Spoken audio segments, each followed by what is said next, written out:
I think we're ready to go to the phones. I think we've got some screen, and actually want to hear the answer to Andrew's question to start. Andrew in Orlando, Florida, watching on YouTube. You're first up with Jimmy today. Andrew, go ahead with your Bible question. Hey, Jimmy, how's it going? Going okay. Good. So I've been reading in Revelation, and it's one of my favorite books of the Bible. And I know in Revelation 13, verses 13 through 15, I have this confusing verse before me. It says about the beast from the earth. It says, it performs great signs, even making fire to come down from heaven to earth in front of people, and by the signs that it is allowed to work in the presence of the beast, it deceives those who dwell on earth, telling them to make an image for the beast that was wounded by the sword and yet lived. This image of the beast, what exactly is it? Because it bothers me, because I think things like, is it a relic? Is it like a Protestant view of Jesus, like a Jesus image, like one found in Protestantism? Is it the Divine Mercy image that was revealed to St. Faustina? Is it like the Mormon Jesus painting that they have in the Book of Mormon? Is it like the Jesus painting found in the book Heaven is For Real? What is this? What is the idea of the image of the beast? What exactly is it? Well, so the word that's used in Revelation for the image of the beast is icon, and which is where we get the word icon from. And today, an icon is conceived of as a two-dimensional image, and icons are important parts of Christian spirituality, especially in the East. However, in the first century, the term didn't require a two-dimensional image. It wasn't what we would think of as an icon. Instead, it's much more likely that what John means by the image of the beast is a statue of the beast, because he goes on to say things like the false prophet is going to have the ability to to make the image speak. And that's something that is first of all, images generally in both the Old Testament and the New Testament in a religious context are often associated with idols. And so a natural understanding of this would be it's an idol of the beast who wants to be regarded as God.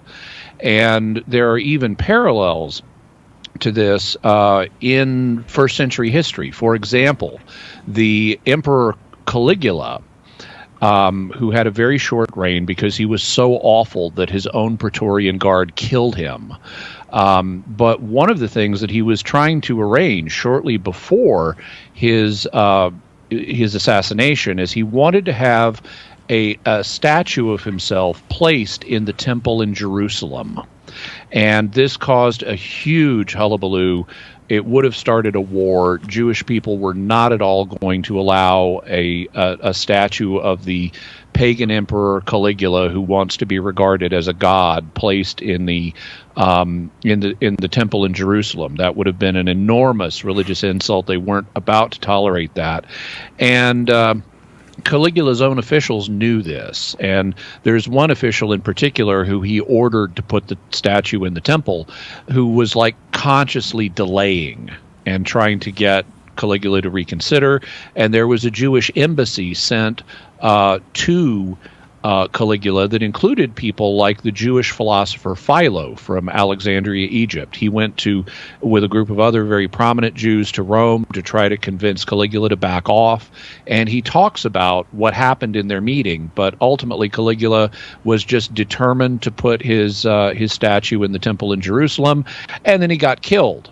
And it became a dead letter, and everybody rejoiced. But this idea of a statue of this world ruler, who is the beast seems to be identified in Revelation with the line of first century Roman emperors. This image of the beast is best understood, to my mind, as a statue of the Roman emperors. At least that's the image that John wants us to imagine. Now, there's then a question of, because Revelation has so many symbols, there's then a question of what would this have meant in reality? Would it be a literal statue of one of the emperors, or would it be a symbol of something. And both are possible.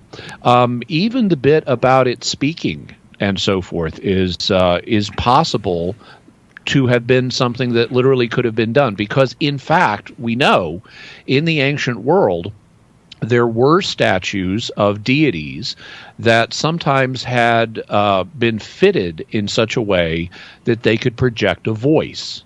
They would have what we would think what's called a speaking tube through them, which we don't really use speaking tubes anymore, because now we have electronic microphones and speakers, and so we have electronic communication today.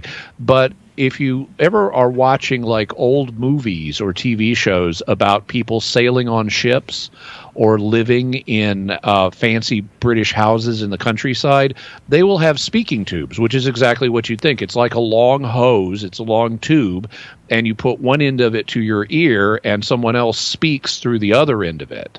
And it transmits your voice down the tube, and just by the sound waves going through the air in the tube. And there were ancient statues of deities that had speaking tubes in them, so that the priests or someone in the employ of the priests of this deity could speak through it and make the image appear to speak to the worshipers of the image. There even were animatronic statues of deities. This is something I plan to talk about in a future episode of Mysterious World, but basically there were ancient robots, and they would make ancient robots of deities that could like raise their arm to bless people, or pour out a goblet of wine, or stand up from their divine throne and things like that. And so you did have these animated, or you could say living images of various deities. And so it's possible that that the image of the beast in Revelation could be one of these animatronic idols, or it could be a symbol simply of the cult of emperor worship and various things that were done in places to convince people to worship the emperor. Thanks. I appreciate that question getting us started there, Andrew.